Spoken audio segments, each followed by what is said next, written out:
You land in Europe, visa stamped, bags collected. But before you even leave the arrivals terminal, you are walking into a significant financial challenge. You've made it to Ireland. Whether you're heading to Trinity, UCD, or Cork, the reality for Indian students hits fast. The financial habits that worked at home, swiping your standard bank card or wiring money through your local Indian branch, actively drain your budget in the Eurozone. We call this the expat penalty. It's a hidden friction tax built into exchange rates, ATM prompts, and daily transactions that can remove 50,000 rupees from your budget in your first 30 days alone. This quadrant chart plots 4 financial tasks by physical effort versus financial penalty. The most expensive mistakes require very little physical effort, happening at a cash machine or during a bank app setup, purely because you lack local knowledge.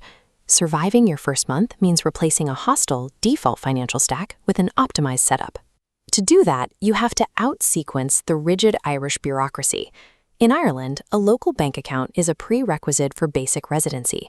You cannot sign a lease, set up utility bills, or receive a salary without an active Irish IBAN. This flowchart shows the day one problem. Traditional pillar banks like AIB and Bank of Ireland will reject you immediately. Strict anti-money laundering laws demand proof of an Irish address and a government PPS number, which you lack in temporary accommodation. The immediate bypass is Revolut. As a licensed bank, it accepts your Indian passport and student visa to instantly issue an Irish IBAN. This provides immediate liquidity to tap your phone for groceries and split bills with roommates. But this is a temporary bridge, not the final destination. Around week 3, you will secure a permanent room or receive your official university accommodation letter. That document is your leverage to apply for a traditional pillar bank account with zero maintenance fees. You need this second step because many Irish landlords and utility providers still rely on traditional SEPA-compliant accounts for monthly direct debits. Operating 2 separate accounts in your first month is the sequence required to survive day 1 while ensuring long-term residency compliance. With local banking sorted, we look at the heavy capital. Transferring 10,000 euros for tuition or rent means moving roughly 11 lakh rupees across borders. If you use a standard Indian bank SWIFT transfer, you will encounter a 2 to 3.5% exchange rate markup, plus $25 taken by correspondent banks during transit. This comparison table contrasts that default SWIFT process against a digital platform like Wise, which uses the mid-market rate you see on Google. They charge a transparent upfront fee of roughly 1.1% with no hidden spread. Choosing the default SWIFT method results in a direct loss of 25,000 to 40,000 rupees on a single semester's transfer. Then you hit the regulatory friction. India applies a tax collected at source, or TCS, on international remittances, which determines how much upfront capital you lose to tax holdovers. This bar chart visualizes current TCS brackets. Transfers funded by official education loans pay exactly 0% TCS, regardless of size. If self-funding from family savings, you pay 0% up to the 10 lakh limit per financial year. Cross that line, and every rupee above it triggers a 2% tax bracket. Selecting your transfer method is an active capital preservation strategy.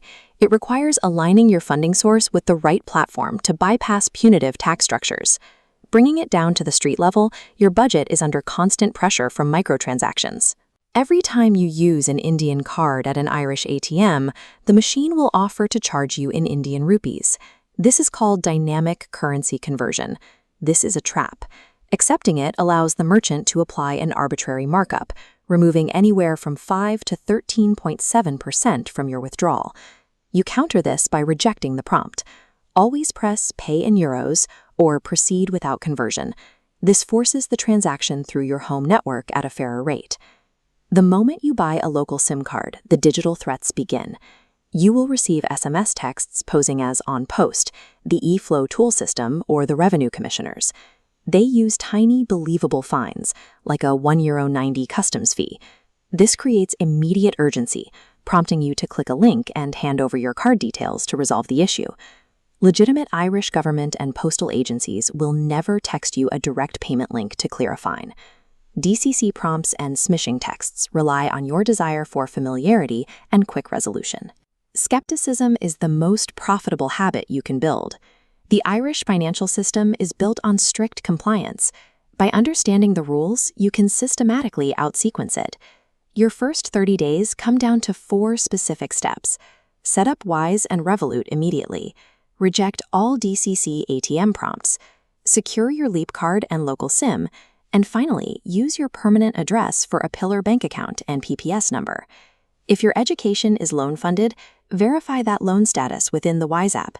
This ensures your 0% TCS exemption and protects your liquidity before you travel. If you are self-funded, track your family remittances against the 10 lakh limit and reject every ATM prompt trying to scrape your capital. If you value data-driven financial strategies over generic travel advice, like this video and subscribe to the channel. For the complete written blueprint, including bank application links, current TCS tax brackets, and student flight tools, visit myflightoffers.com. Building an optimized financial stack is a definitive test in operating as an independent, thriving international student in Ireland. Safe travels.